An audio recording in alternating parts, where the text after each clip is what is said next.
nandito ngayon ako sa Landmark BGC at nakalimutan ko kung anong level yung parking ko. Pagpasok ko ng elevator, alam na agad ni ate, sabi ni ate, Sir, P2. So hindi ko naman nga alam kung saan ako nakapark, kung anong level. So sabi ko, oo na lang. Kaya pala niya sinabing P2 kasi kita niya dala ko yung helmet ko. Eh dito sa P2, dito pala ang motorcycle parking.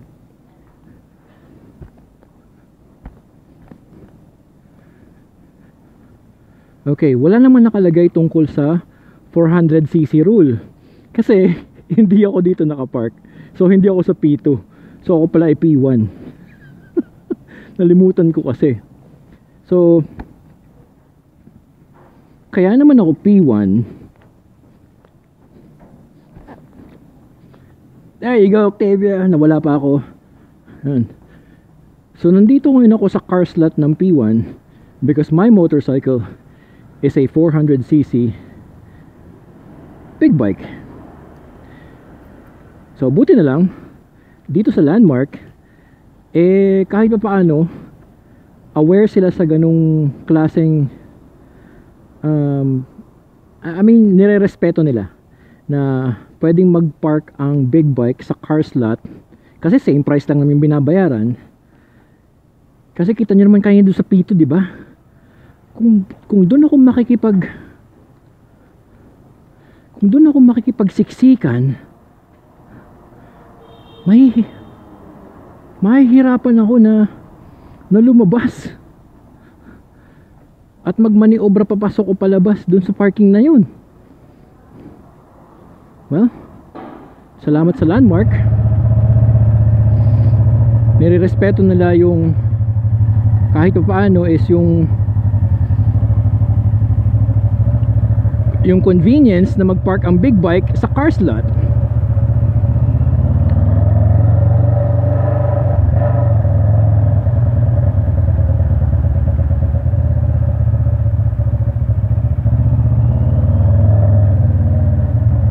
Alright. Uwi na tayo. Kasi kahit na holiday today may kailangang gawin sa trabaho, anak ng tipaklong. Work para may panggas, para may panglangkwatsa.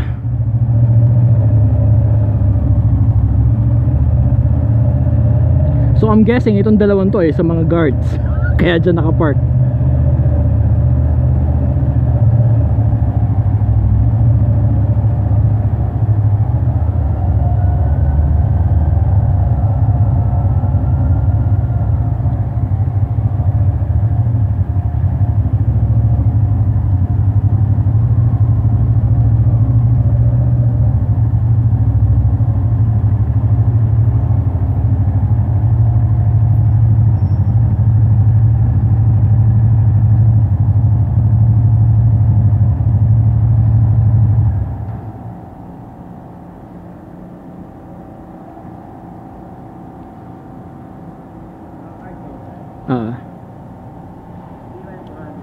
Ha? 400? Bakit kuya? Ha? Card yung binigay doon. Oo. Kasi siguro dahil 400cc. Siguro dahil 400cc big bike. Pinaliktad na namin, nagtitikit na po yung 400cc above. Okay. Pero pwede pa rin naman mag-park ang 400cc doon sa mga car slot, Pwede pa rin naman. Sa kotse kayo, saan ba kayo nag-park yan? Sa kotse? Kotse? Oo. Ayun. Hindi na sa P2 kasi masyadong masikip. Pag binaliktad na pala. Okay, sige, susunod. Thank you ha. Okay.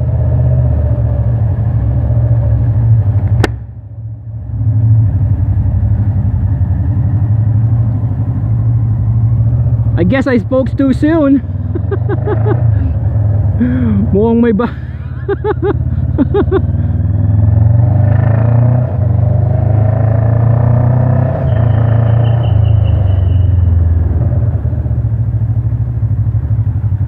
ano ako ba yun?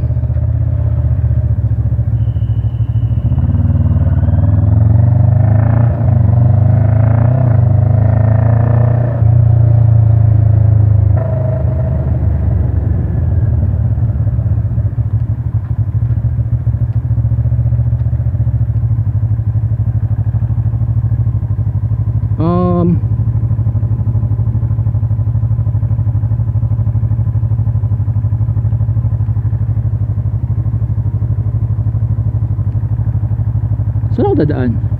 Saan mas magandang dumaan? Ito na naman tayo, kaliwa kanan. Hindi na naman alam kung saan pupunta. The joy of riding, ika nga doon sa ginawa kong isang video.